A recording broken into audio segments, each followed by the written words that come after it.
Mwena wa G3 gĩcigo-inĩ kĩa ũmbunge gĩa Kangema nĩkuo tabarĩra ya mbere yũĩkaine ta Nyanjĩgĩ ĩrugũrĩirio na ĩrahe arĩmi matanyihĩire 500 maĩ ma kũrĩma. Tabarĩra ĩngĩ ĩrugũrĩtio ya maĩ ma kũrĩma nĩ ya Maragwa Range gĩcigo-inĩ kĩa ũmbunge kĩa Maragwa na Boboti kĩa Mande gĩcigo-inĩ kĩa ũmbunge gĩa Kandara.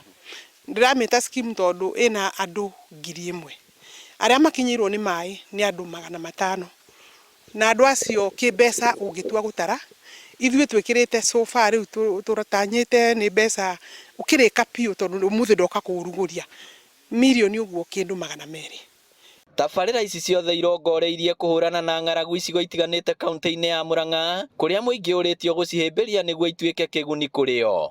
Muoroto wa thirikari nĩ kũhũrana na ng'aragu tũhũthĩrĩte kana tũgereire arĩmi ranjĩrĩ tondũ rĩu aya nĩo metagwo small scale arĩmi anini, small scale farmers.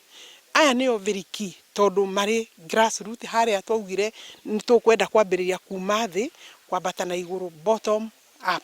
Na ciĩgiĩ ngucanio iria ikoretwo kuo he kambuni cia maĩ gũkũ Murang'a, Alice orĩtie gavana Irũngũ Kang'ata kwaranĩria na arũgamĩrĩri a kambuni ici nĩguo kũnina ngucanio ici mũingĩ ũgunĩke na maĩ. Mũradi wa Maragwa Dam nĩ ũrehete mbara nyingĩ mũno gũkũ na mũradi wa Maragwa Dam niĩ nĩ ngoretwo ngĩrũgama naguo na ndigũtiga kũrũgama naguo.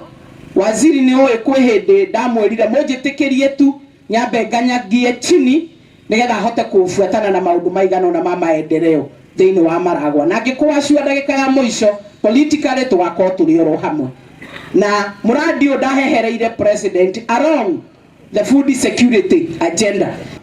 But I'm very happy also kuigua atĩ rĩu debate nĩ eherete gũkorwo arĩ ũhoro wa Mĩrĩ wa Mũswasko na Ng'ang'a wa Mũwasco tondũ ithuĩ ta andũ a Murang'a tũtingĩkorwo tũkĩarĩrĩria andũ erĩ andũ marĩcoka maume kambuni icio na mathiĩ tondũ nĩ aruti a wĩra.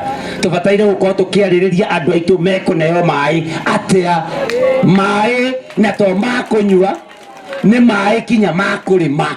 Na twetĩkanie na mũgweto agweta wa kuga National Irrigation Board yehera tũrĩkie project icio ensure nĩ tũracirora na itirathũ. Mbere akorwo nĩ ta mbembe nĩ mũrona mbembe gũkũ nĩ nene na ti kũndũ kũingĩ kũhana ũũ. Ngacoka ngekora akorwo nĩ ta mahuti no mũrona nĩ mathaka marigũ gũkũ ndĩnamo. Akorwo ndũma nĩ ndũma ta icio ndĩnacio koguo niĩ ngekora mwena wakwa. Ng'aragu niĩ ndimionete kaba kwaria ma tondũ na hĩndĩ no kũigua ndĩraigua kwĩna ng'aragu. The investment ya milioni 200 management yayo no gwĩkoragwo ĩrĩ igũrũ. Koguo rĩngĩ tarĩ mũberethi ũngĩkorwo nĩ wagĩa na thĩna kũrĩa intake-inĩ kũrĩa tũrutĩte maĩ nĩ ũkoraga rĩngĩ ngurubu ĩno no korwo no ĩroya mbeca kũrĩ arĩmi no ĩremwo nĩ kũmĩrani. Therefore no hoe county tũthiĩ na mbere na kũnyitanĩra nĩ ũndũ wa kũrani investment ici tũcoke tũnyitĩrĩre andũ aitũ na arĩa mararĩma tondũ nĩ marabatara advice. Ici no imwe cia tabarĩra cia maĩ ma kũrĩma iria thirikari ĩratwarithia na mbere matũũra-inĩ. Ngĩribotera Inooro TV kuma kaunti ya Murang'a, rĩtwa rĩakwa nĩ Victor Kĩnuthia.